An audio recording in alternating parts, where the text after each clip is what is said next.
এনসিপির কোন নেতা কর্মীকে যদি ভয় দেখানো হয়, আমরা স্পষ্ট করে বলছি এনসিপির নেতা কর্মী রাস্তায় আছে বলেই আমরা হচ্ছি নেতা। সুতরাং আমার এনসিপির প্রান্তিক পর্যায় থেকে শুরু করে উপজেলা ইউনিট, জেলা ইউনিট এবং আমাদের সেন্ট্রালের প্রত্যেকটা নেতা কর্মীর জন্য আমরা প্রত্যেকেই জীবন দিতে প্রস্তুত। আপনারা নির্ভয়ে কাজ করুন। যদি কোনো ভয়ভীতি দেখানো হয় সেটা আমাদেরকে জানাবেন, শুধু ঢাকা থেকে আসতে যতক্ষণ সময়।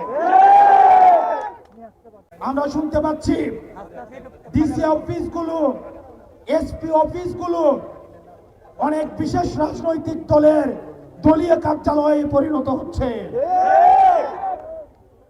ডিসিএসপিদের কল্যাণের জন্যই বলবো, আপনারা বাংলাদেশপন্থী ডিসিএসপি হন,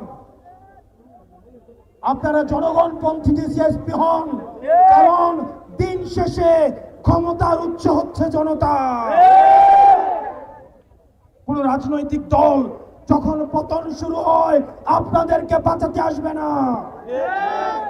দিল্লি থেকে মাদার অফ টেরর এখন আপনাদেরকে বাঁচাইতে আসে না। আপনারা বেনজির হয়েন না, আপনারা বিপ্লব হয়েন না, আপনারা ডিবি হারুন হয়েন না, কারণ আবাবিল পাখির মতো একটা না একটা নাইট সার্জিস আবার রাস্তায় নেমে আসবে।